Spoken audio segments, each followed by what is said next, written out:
They said the land was cursed, the farmer was finished, and hope was pointless. Yet every morning he planted seeds no one believed in. What happened next was not just a miracle of crops, but a lesson about faith, patience, and never giving up when life breaks you. The land that never smiled. In a small village surrounded by endless plains and distant hills, there lived an old farmer named Ethan Hale. His land stretched wide, but it had not smiled on him for many years. The soil was dry, cracked like broken promises. Crops failed more often than they grew, and the sky seemed to forget his fields whenever it rained. Villagers often whispered, "Why does Ethan still farm? Why doesn't he sell the land and leave? There is no hope left there." But Ethan never listened. Every morning before the sun rose, he walked barefoot across his fields, feeling the cold earth beneath him. He spoke softly to the soil, as if it were alive. "Not today," he would say, "but someday." Hope was the only thing he owned that no drought could steal. A life of loss. Ethan was not always old and bent with worry. Once he was strong. Once he laughed loudly. Once his fields were green and his home was full of voices.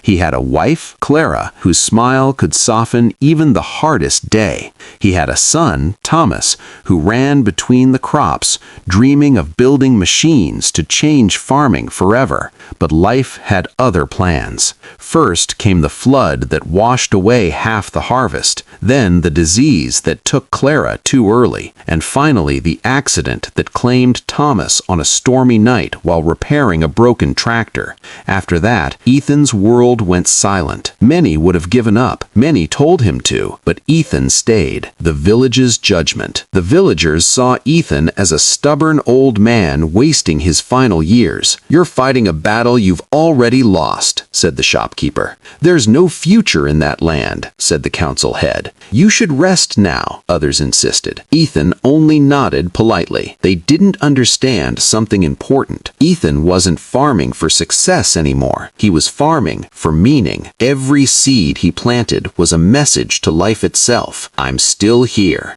The stranger arrived. One evening, as the sky burned orange with sunset, a stranger arrived in the village. He was young, perhaps in his late 20s, carrying a worn backpack and eyes filled with exhaustion. His name was Lucas. He asked for work, any work. Most villagers turned him away. There was little to offer. Ethan, however, watched the young man quietly. Then he spoke. "You can help me," he said, "if you don't mind hard work and little pay." Lucas smiled, relieved. "I don't mind," he said. "I just don't want to give up." Those words stayed with Ethan. Lessons in the dirt. Lucas quickly learned that farming with Ethan was not easy. The days were long, the sun unforgiving, the land stubborn. "Why do you keep planting here?" Lucas finally asked one day, wiping sweat from his brow.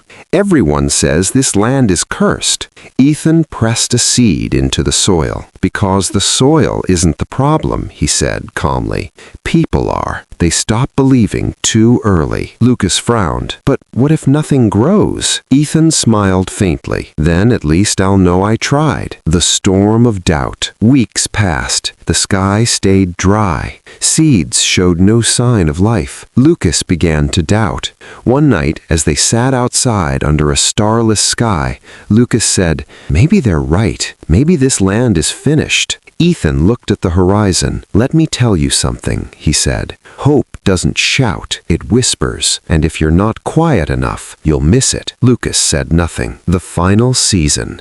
Winter approached, and with it Ethan's health began to fade. His steps slowed, his breath grew heavy. Lucas noticed. "You should rest," Lucas urged. "I can handle things." Ethan nodded, but his eyes remained on the fields. "This may be my last season," he said softly, "but I want to finish it." Lucas felt a knot in his chest. After the silence, Ethan passed away before dawn. The village mourned politely, but expected the land to be abandoned. Lucas stayed. Every day, he walked the fields, just like Ethan had. One morning, something changed. The first green. Tiny green shoots pushed through the cracked soil. Lucas froze. More appeared, then more. The land was alive. Rain followed days later, gentle but steady, as if the sky itself had been waiting. The villagers gathered, stunned. "The land," someone whispered. "It's growing." Lucas knelt in the soil, tears mixing with dirt. That season, the harvest was unlike anything the village had seen in decades. But Lucas understood the truth. The miracle wasn't the crops. The miracle was Ethan, a man who refused to let loss define him. A man who believed when belief made no sense. A man who planted hope, knowing he might never see it grow, passing it forward. Years later, Lucas became known as the farmer who revived the land.